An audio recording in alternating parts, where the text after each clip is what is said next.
I hit record already, which is fun, just because you never know when we can get some really good information. Totally. And thrilled to be able to meet you. I want to give a shout out first to Julie Soresny for the introduction, JLC Communications out of Michigan. Thank you. Shout out, Julie. I asked her if I could do that. She said, that's not necessary. But it's the right thing to do. Thank you. Yeah, that's great. Julie's great. I've known Julie for a long time. Okay. And things are meant to be, I got to tell you. And thank you for your flexibility and everything else with scheduling. I've been on the road back to back, and I know for some reason it seems like you're a busy person too. So thank you for fitting us in. Crazy. Of course. Yeah, happy to be here. Crazy. It is crazy. But let me do the official introduction. Welcome, Chef Duff, to the podcast. Our podcast is called Most People Don't, But You Do. The name of our company is called Most People Don't. And automatically, that probably gets you thinking, what do people not do? We talk about that. I come from the world of hospitality. Just to give you a quick intro, I was with Ritz-Carlton for a long time, Chef.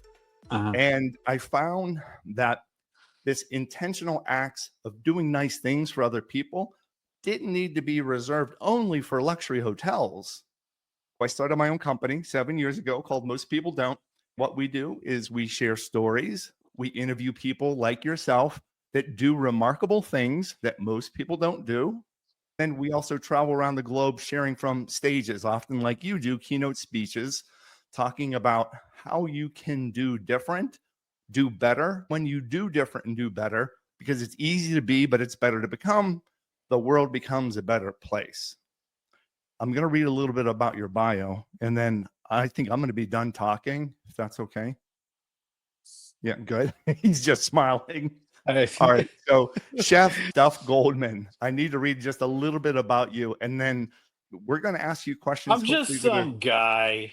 You know what? Thank you for making me feel comfortable and our listeners feel comfortable. And that's a lot of what people don't realize, that people are just people. So thank you for just being people. The thing is that everybody in the world is freaked out 100% of the time. We are all insano. I don't know. God, hold on one second. Yeah, I'm with. Sorry.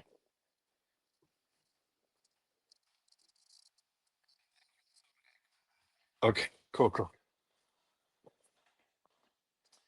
Was that your lovely wife?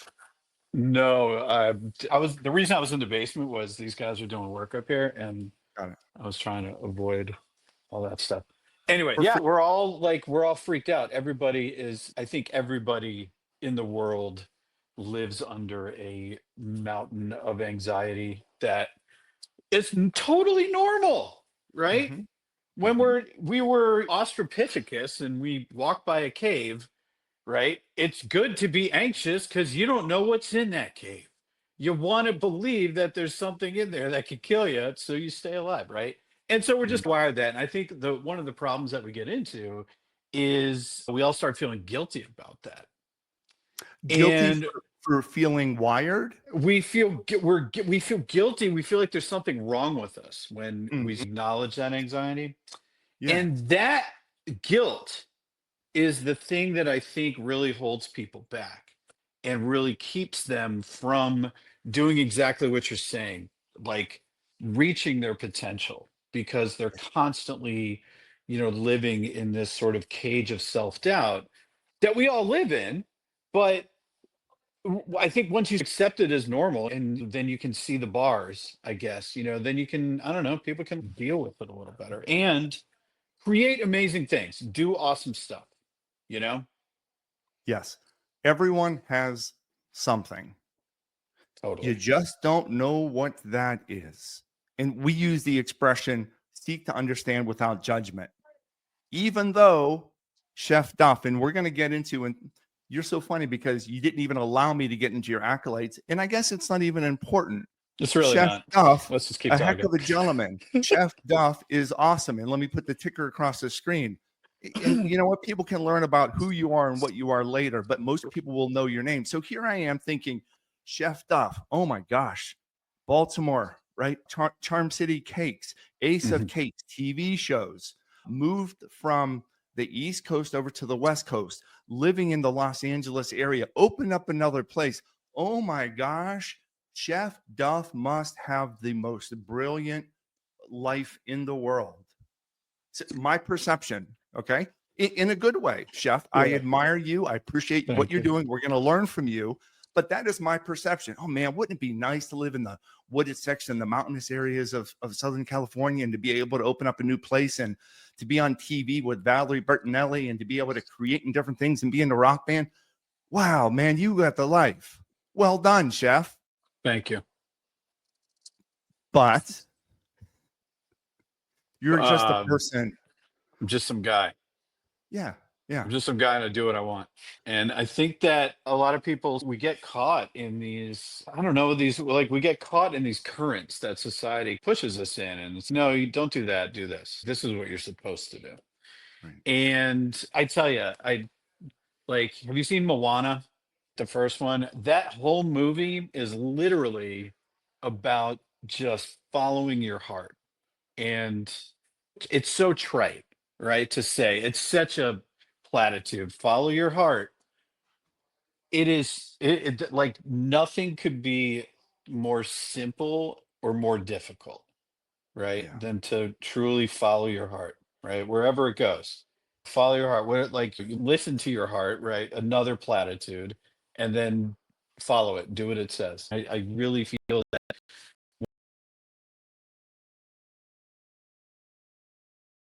situations that we're just like, what am I doing here? Like, how did I Mhm. get to this spot? You know what I mean? Yeah. Doc, did something happen to you to come up with this platitude? And I'm going to have to look up what that definition is a little bit later of I'm just a guy that does what he loves. And the reason why I'm asking is that for me, it was a heart attack. It was a heart attack in the pandemic 7 years ago. That Hmm. changed my thinking of nothing really matters.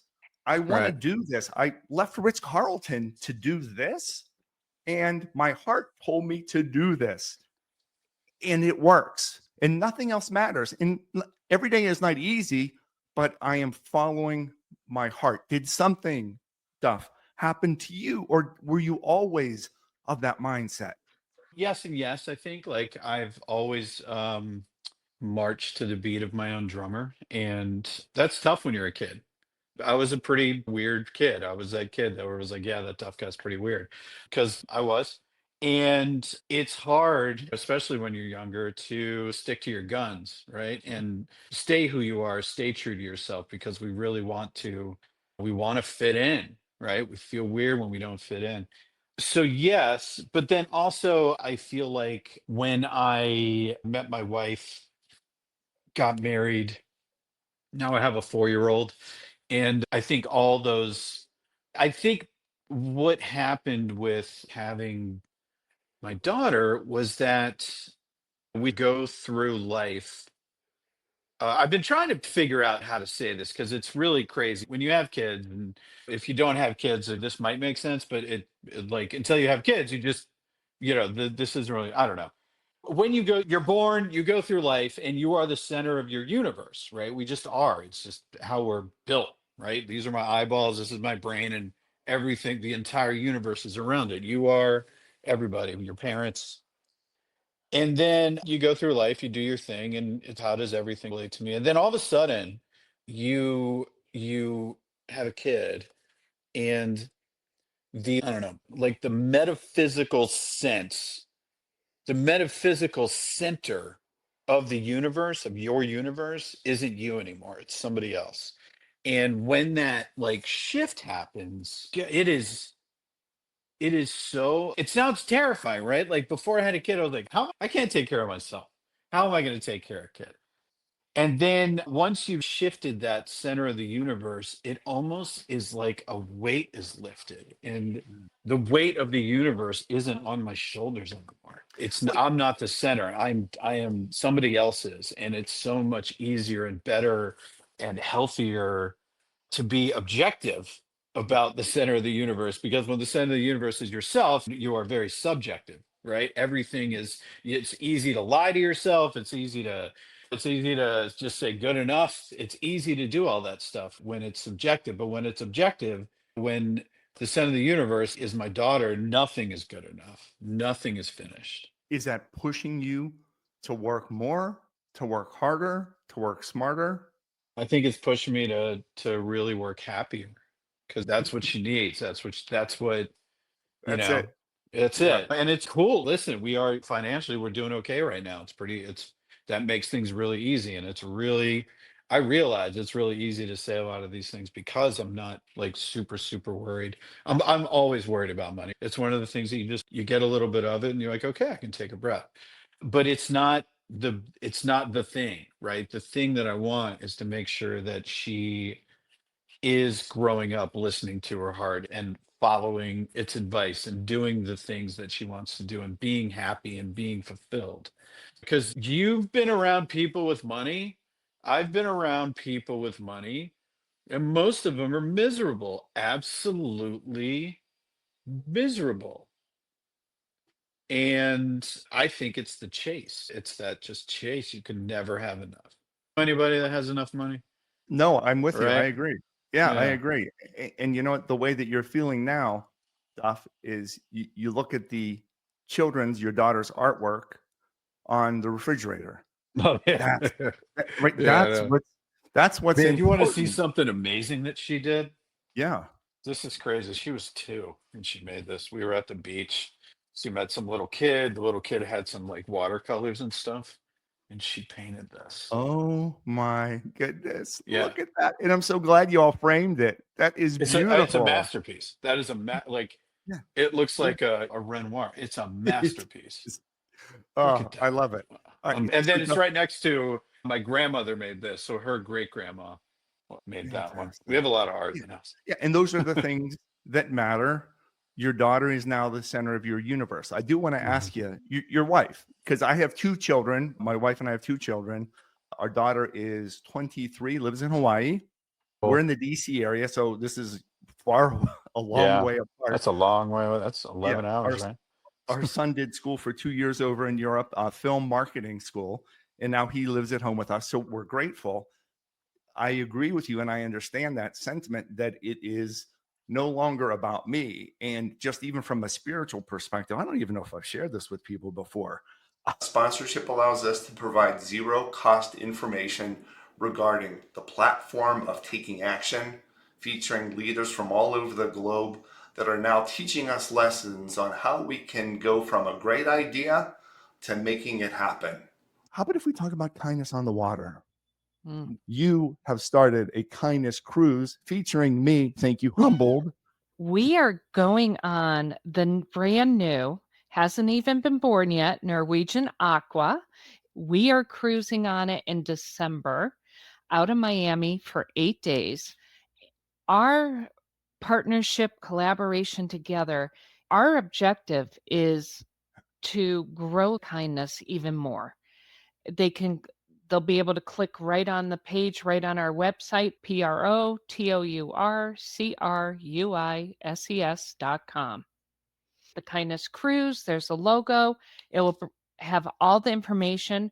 We've included information about this brand new ship, the itinerary, pricing, options. Okay, so pro tour cruises, all one word.com. I don't really like to fly. So I'll say a couple of, we'll call them prayers before I fly. And I don't include me first anymore. It's in, this is maybe bad. It's my wife, it's my son, it's my daughter. And I have a real hard time putting them in any kind of order. And then it's me, but it's not about me anymore. It's Yeah. about them.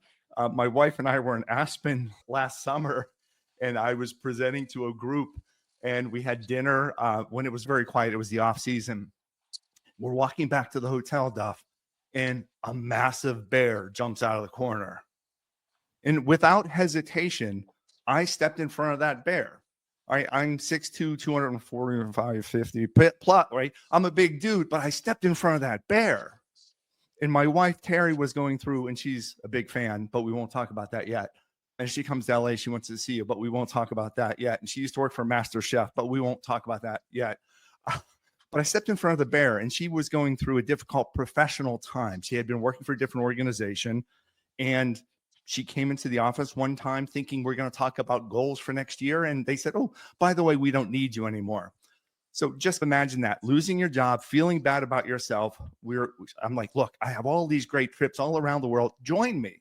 So she's with me, step around the corner. The bear comes out. I step in front of her to protect her. And that made her mindset shift. She was not alone going through a job separation. She was not alone with the worry. I would put my life on the line for her or for my kids without even thinking. Long story getting back to you, Duff, right? Your daughter is now the center of your universe. And I did some research and understanding that your parents had gone through a divorce and you had made statements before, oh, I'll never get married. Is your wife contained in that center of your universe now? How does that Oh, relationship work? yeah, very much.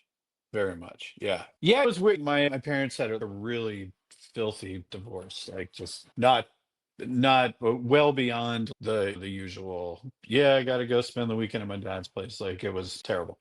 And just going through that experience, I was like, I'm never going to get married. I'm definitely never going to have kids because I would never put them through what I went through. So for the longest time, I was just like, I just resisted it and resisted, just didn't want it. And then I met my wife, Jana, and I literally, like I have described like the moment that I realized, like, oh, I'm in love with this woman and I'm going to marry her and she's going to have my kids. And it was like, Just it hit was you. almost like from externally, somebody was like, hey, do this. And I was like, okay. You know what I mean? So yeah, like my wife and I were just talking about this yesterday, how like we are very affectionate and really playful and we text each other funny things all the time and we were constantly just, I don't know, we just do silly, fun, nice things for each other all the time. We still feel like, I don't know, like we feel like we just started dating. Like we're still like giddy about each other. And like it's just weird because it's natural. None of it's forced.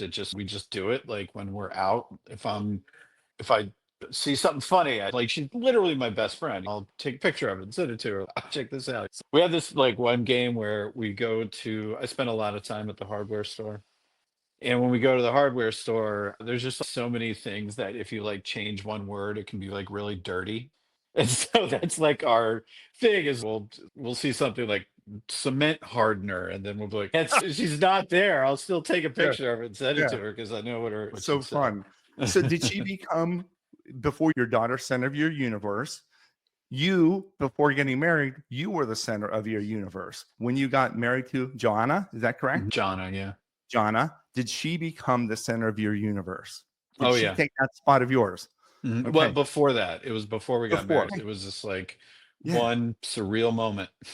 I felt I it love it. happen. Like I Yeah. literally felt it happen. It was, Wow. Wow. yeah, pretty cool. Now, having a daughter, so there's a couple of things that I want to make sure. It's not even important, but it's how I feel. So I guess it is important.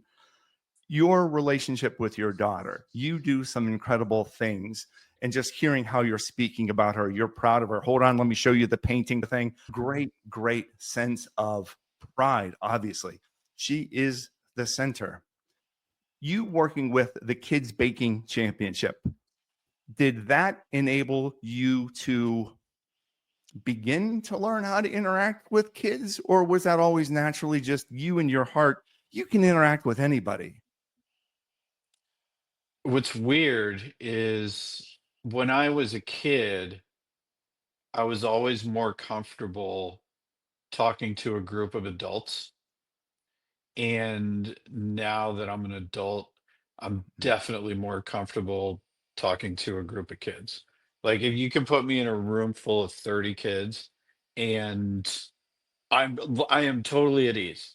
And that the prospect to put an adult in a room by themselves with 30 kids, that freaks a lot of people out, right? Mm-hmm. And I feel great about that. But going to a meeting with Yeah, other yeah, not adults, not not so comfortable. yeah, I'm terrible at it. I'm terrible at it. I'm like, That's not. yeah, First of yeah. all, let me correct you. Let me correct you. As a new friend, that's not true. You are not terrible at it. You are brilliant at it because you do your best in your you. I got to tell you, stop it. I'm going to tell you, stop it. What was cool? There was an episode of, and I want to make sure I get this right. There was a little girl, and she was making something, And you said along the lines of, "Oh, I love your hummingbird." And she said, "Oh, it's a unicorn." And you very quickly said, "That was going to be my second guest. I love your unicorn." And you didn't make anyone feel bad. And so this relates to like a specific question. I know we're just talking, but in the world of being a pastry chef, being a business owner, there is so much stigma with regard to profits and profits over people and processes over pride and purpose and all of these things. Have you always, and I don't want to say always, are you truly empathetic and kind, even from a business perspective, or are you not? I've almost gone out of business a couple times. I've almost gone bankrupt twice. And one of the times, probably both of the I'm not a good businessman, right? I'm good at starting a business. I can start a business. I got the chutzpah and just I'm like a donkey. I just keep working. But running a business, I'm not really good at. And one of the things was I was paying people everything I had. I was like, we made this much money this month, so let's divide it up amongst us. Here you go. And it's not, you just can't do that. You can't do that and stay in business. And ultimately it's detrimental to your employees because they lose their place of work. And one of the probably I would say the most difficult day of being a business owner was when I had to lay off 70% of the people that work for me because I was going broke. Like just looking in their face, yeah, you let them down. That's the thing is you let them down.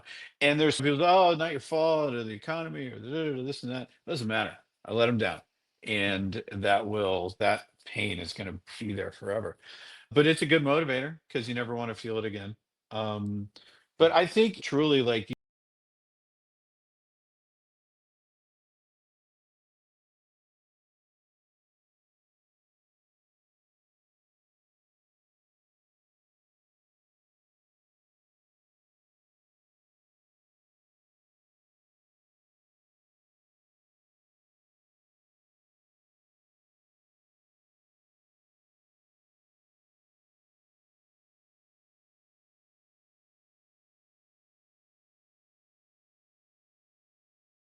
I'm not a long time. And even if you're making coffee at 7-Eleven, I'd rather be fulfilled and enjoy it and do a good job and have the right environment where I can make the best coffee I can and I can keep the Doritos stacked nicely. And I don't know, there's just I think that we've lost a lot of our pride.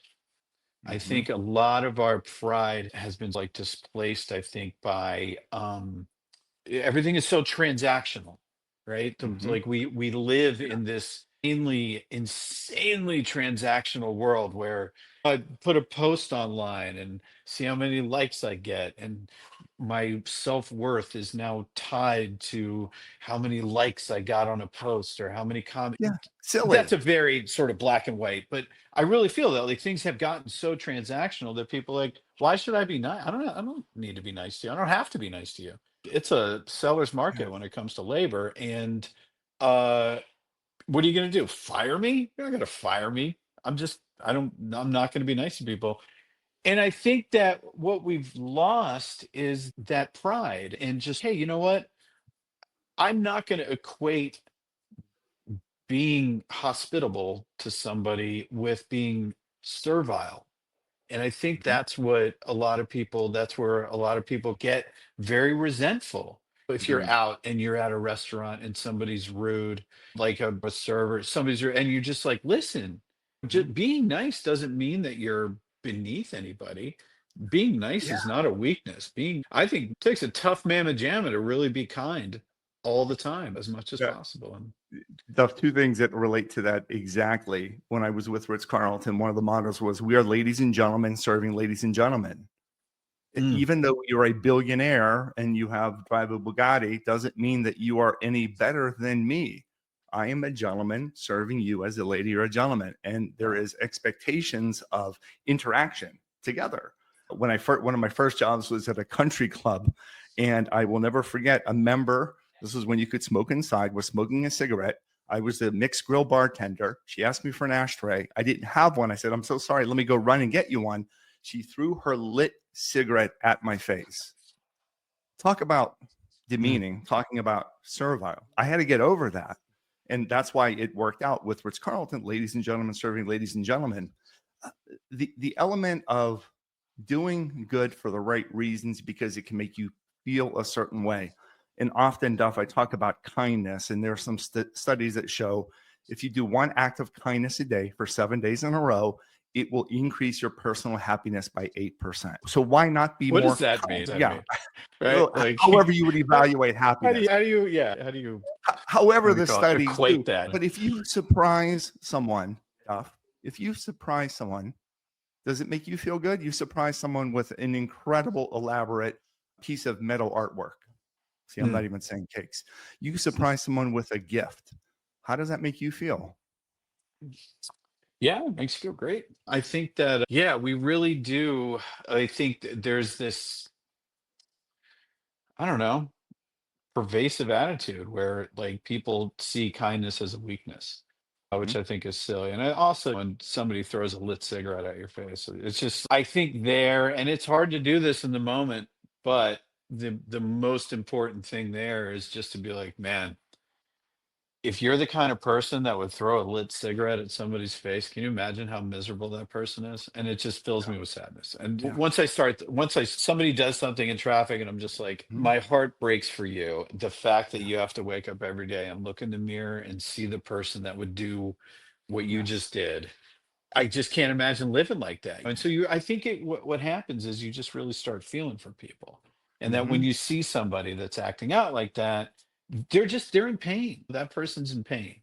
Mhm. And that's how they're expressing it.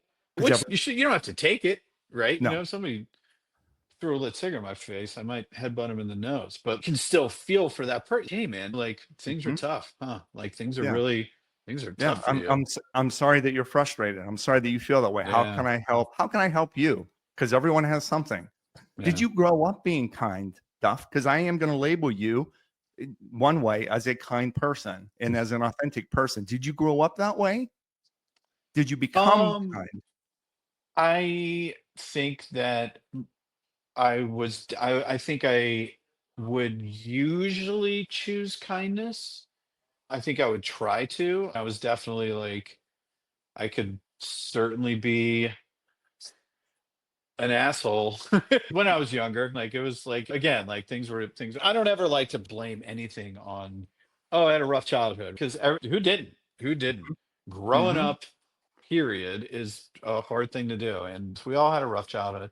Mine was pretty gruesome at points, and um, there were definitely times like I would act out, but I think that my sort of natural inclination was towards kindness. And then I think the thing, when I met my wife Jana, she is literally, she is the kindest person that I know, and the least judgmental person that I know.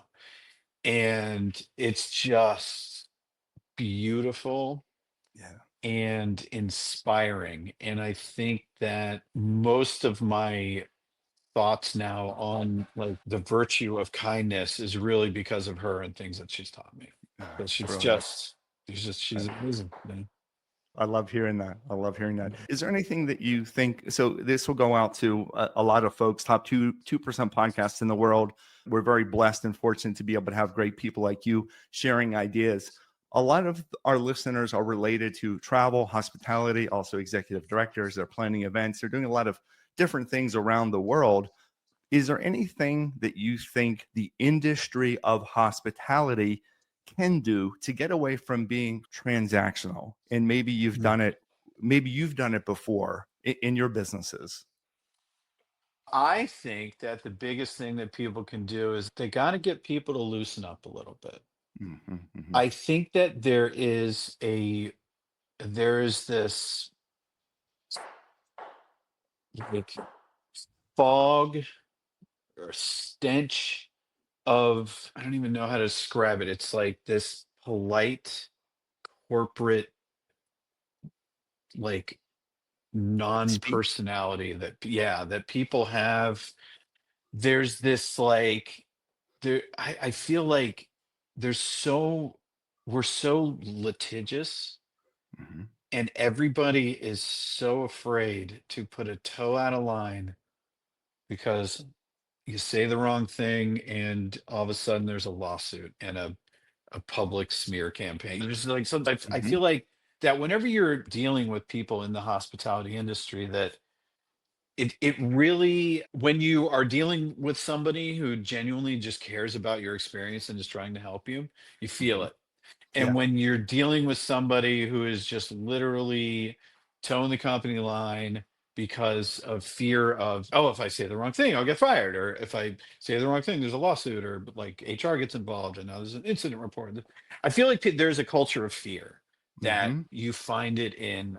God, airlines are the worst, right? It's Mm-hmm. like, it's just, they're human beings that literally look and feel like robots. Just an Mm-hmm. absolute zero emotional thing. And I think that it's really off-putting. And I think Yeah. one of the reasons why you find that people are in such bad moods when they're traveling is there is just this smarmy wall of non-humanness. And I think that we need to just get back to just people being people and Just communicating that's with it. each other. Let's simplify it. And Duff, you're referencing Yeah. travel. So my wife Terry has a broken foot, and we were traveling to Las Vegas a couple weeks ago, and we had arranged for a wheelchair. I saw a wheelchair in the parking lot, and I'm like, look, if I'm going to meet my wife, let me at least take this wheelchair in the parking lot back into the airport. And we switched. She went on the wheelchair, and I'm pushing her. We're going to go to ticketing and everything else. I had people yell at me. I had people taking pictures of me pushing a wheelchair that didn't belong to me. And I said, I'm so sorry if this is your wheelchair, that's okay. But she has a broken foot. Can you at least wheel us from here down to that airline that you're not allowed to help? No, we can't do it. We can't do it. We can't do it. I'm like, could you Yeah. just look the other way? She has a broken foot. And Right. it was Right. just outrageous. And instead of simply saying, less transactional and simply saying, yeah, I'm happy to help you. I'm happy to help you. It's Yeah. not that Yeah. difficult, stuff. So thank Right. you for believing in that. And I'm sure with Charm City Cakes West, you're doing the same thing, instilling the right culture in the right people to do their best to provide great service. Tell me about your businesses. Tell me about. Okay, Mhm. amazing. And then I have a cookbooks. deli opening soon in this like late summer, early autumn. I'm opening a deli in the Atlanta airport. Oh my goodness. Yeah. Okay. It's called Duff's Phenomenal. Deli. Thank Congratulations. you. But I did want I to am ask you. stoked about it. I love deli. I love delis. I've wanted a deli my whole life. There have been a couple times that I have come really close to pulling the trigger when somebody offered me a deli for sale. And I'm Jewish. I grew up in delis, grew up eating Yeah. deli. And I can't wait. It's gonna be so much fun. Why Atlanta Airport? Was it just that location as an opportunity, or It did was you say, open, hey, look, yeah. Hmm. okay, uh, I, I can't wait. And Yeah. Atlanta Airport could use some help with some great food. So I can't wait on that. So your cookbooks, Ace of Cakes, cookbooks, Ace of Duff. Cakes is, oh yeah, it's not really a cookbook. It was more like a companion for the show. Okay. Yeah. You have a second cookbook, correct I me? have, yeah, so I have Duff Bakes, which is like my adult Okay. cookbook, and then I have Super Good Baking for Kids and Super Good Cookies for Kids, where I wrote like sort of kids cookbooks, but they're really for everybody. Like Yeah. all the recipes in those books are the recipes that I use. Nothing's different just because it's for kids. I just explain it a little more.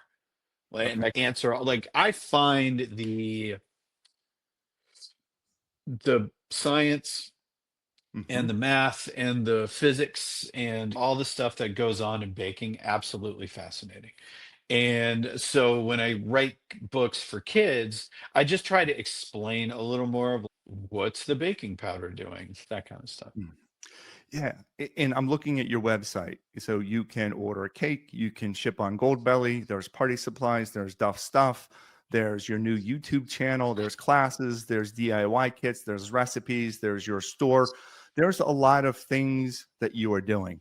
First Hmm. question then, Duff, why you and how you? What do you mean? How did you build this? And I'm going to call it an empire. Like, why you? What makes you so special? What were you doing that most people don't do? Back to the theme Sure. that allowed you to do this. You So have an I was empire, tired of Duff cooking. Goldman. Say that again. I was tired of cooking. I didn't Mhm. want to cook anymore.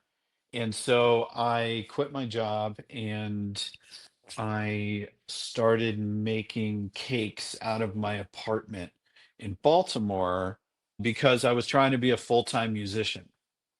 Mhm. So I was like, look, if I want to be a musician, I need time off to go on tour and make records and practice and do all those things. So I'm going to sell cakes. And that way I'll sell cakes, I'll pay the rent, and then when I get my record contract, smooth sailing from there. I started making cakes, and then one of my buddies who's also a musician was like, "Hey, I don't want to do what I'm doing, so I'm going to start working for you." And I was like, "Okay." So I hired one of my buddies who was not in my band, but like another musician that was in our tribe. And then I hired a few more. Got a couple more guys that were just dudes in rock bands that were trying to make it. And so we were just running this weird cake shop, and we would basically, like, we were all pretty artistic, creative people. And so we were just making like everything that, like, all the stuff that like the traditional bakeries wouldn't make. So people are like, "Oh, I want a cake that looks like my dog or my car or something." So we would do it because I would just say yes to everything because we're trying to run a business. And then we were also doing beautiful, like Martha Stewart looking wedding cakes and stuff. And so I think what happened was like word got out that, okay, there's this like group of dudes that all have tattoos, they're all in bands, and they make cakes, and it's weird, but they're really good. You should check them out. And business like was pretty good. And then I hired a bunch of kids that went to art school. Mhm. And that's when we went from being like making pretty good cakes to like making unbelievable cakes, like really cool stuff. And that's how the business grew, was that we were very organic and very egalitarian. I ran that place like a co-op. Mhm. And the Charm City Cake started as a way for a bunch of musicians to make enough money to live and play music. Okay. And that was literally the mission of that bakery, was to support the people that work there so they could practice whatever their other passion was. And then when I started hiring all like the art students, that mission became even more entrenched. We were Mm. just, this is the place where people come that are really creative, that can be creative in their job, make a living wage, but also have the freedom and the flexibility to pursue the thing that they want to pursue. And it's still true today. It's a very creative place. It's run by the employees. Everybody gets a chunk. It's a beautiful arrangement that is finally Mhm. profitable Mhm. because I don't pretend I know what I'm doing anymore, and I let competent people run Yeah. So a few lessons for our listeners. Use resources, allow people that are better at you and share responsibilities, hire individuals that are perhaps even more creative than you, it. and make sure that they are doing what they love to do. And it goes back to, and I'm always looking for the theme of this particular podcast. And for you, Duff, it might be, I'm just a guy doing what he loves to do. Goodness gracious. And you created an environment for people to do what they love to do and to be able to play perhaps some music on the side. Mhm. Are you able to still participate often in playing music? Yeah, so I'm in a band. It's all chefs. I think we might be going through a name change right now. I'm not sure, but we used to be Foie Gras, but now I think we might change it to Bread Zeppelin.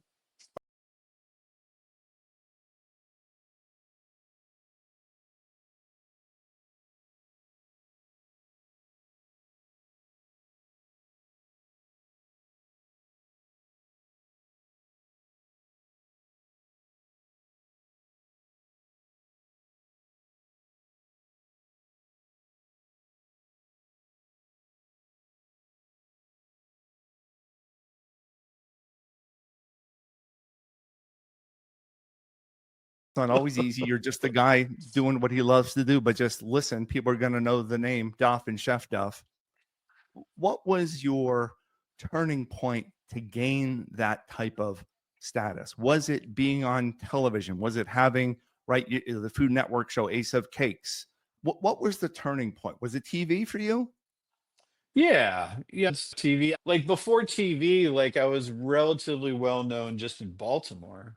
A lot of people knew, oh yeah, that's that weird guy that owns that cake place, which was cool. I love that. Like it was fun. We'd bring cookies to shows sometimes and hand out cookies at rock and roll clubs, and it was fun. But yeah, I think television is really what broadcast us out there. And, And I and tell you, man, yeah. you really have to like. It took me a while to learn that doing TV is a craft, just like making a cake or Mhm. working on a car. Like there's you just get better at it. You do it and you practice it. And but it took me a while. Like for a while, I was just, oh, I'm just me. Mhm. And I think I'm still just me. And what like one of the biggest compliments that people can give me is when they meet me and they're like, you're literally the same exact person that you are on television. Like I when I hear that, I'm like, then I'm doing my job because I don't know how to be anybody else. So I don't know. I forgot where I was going with that. No, yeah, with television that you were not necessarily comfortable from the beginning, and it goes back to you were more comfortable with 30 kids in a room Mm, than you were probably with millions of people watching on television, but you got better at it. But that allowed your business to grow. The mm. publicity, you being an image, you becoming a celebrity of sorts, helped your other businesses to grow, correct? Yes, Okay. absolutely. So it certainly served its purpose, and you were providing great entertainment for a lot of different people. Along those lines, I just read this too. Longtime host of Kids Baking Championship was nominated for Outstanding Children's Personality alongside Meryl Streep in the third annual Children's and Family Emmy Awards. Holy cow! Dude, too soon. Congratulations. I just lost. It was like 2 nights ago. But with Just Meryl Streep, I know. Isn't that amazing? yeah, just a guy loving what he's You doing, and look at should you. see my mom when I told her. I was like, Mom, I'm nominated for an Emmy. She's that's amazing. I was like, I'm up against Meryl Streep. What a awesome story. I'm Right? so happy I for know. you, for a real person that is authentic and kind to be able to be successful. And I'm gonna say successful from the inside, Duff, right? Thank Successful you. from the inside. Yep, we all have things. You might not be the most confident with everything. You're concerned about stuff, but you're doing the right thing. You're putting the employees ahead of yours, of your needs. You're putting your family in the center of your universe. That is just so incredible. When you're dealing with other individuals that are of celebrity status, are you still yourself?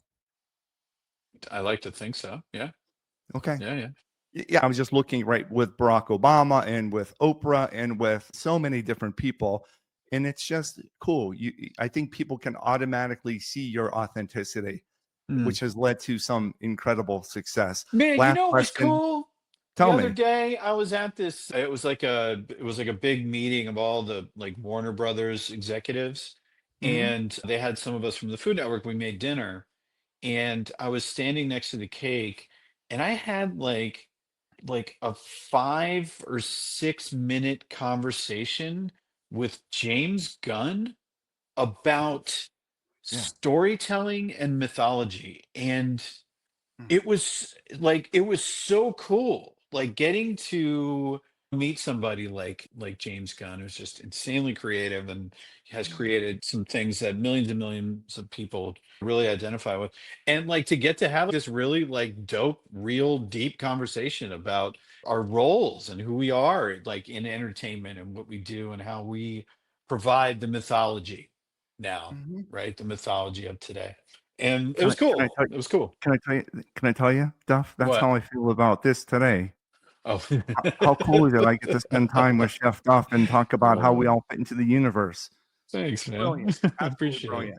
I want to make sure the purpose of this podcast is to have people, because I have access to you from this platform, to have people understand Duff, to understand Chef Duff Goldman as a person. I want them to become fans of yours as a human being. And then guess what? Next time they're in Baltimore, guess where they're going to go? Next time they are shopping anywhere, next time they're at the Atlanta airport, as soon as your deli is open, guess where they're going? That's where they're going to go. They're going to go to duff.com and find out a whole bunch of things. And they're continue to support you as a human being. Last question, because of the podcast, the company is called Most People Don't. I would like you to fill in the blank. Most people don't blank.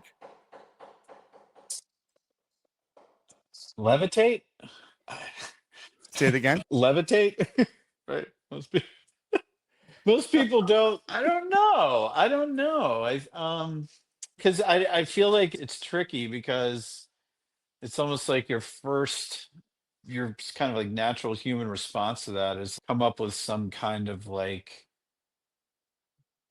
backhanded compliment or criticism of I don't know. Most people, you know what? How about instead of most people don't, I tell you, you know what? I think that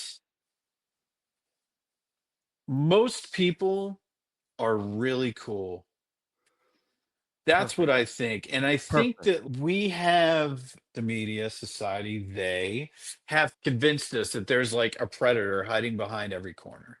And that people who you don't know and you're just strangers out in the world, they do not have your best interests at heart. And I travel a lot, and I just got to tell you that 99.9% of the people out there will give you the shirt off their back if you needed it. We get numb, right? We get numb to things. We live in LA. We have a crazy homeless population, and it's just a crisis, and nobody knows what to do about it. But even then, I always keep dollars. I always have dollars because it's you see somebody and it's who knows how they got there. Maybe it was drugs, but maybe it was mental illness. Maybe it was just poor choices. Whatever it is, and they did all that stuff, it doesn't mean that they don't need help. Give them a buck. Just it's not a big deal. Like it makes a difference. And next time whenever I see you in person, I travel with gratitude stones in my pocket. Can you see the little stones? Yeah. Gratitude stones. I know it's a green screen. It looks a little funny, but I literally travel with these gratitude stones in my pocket.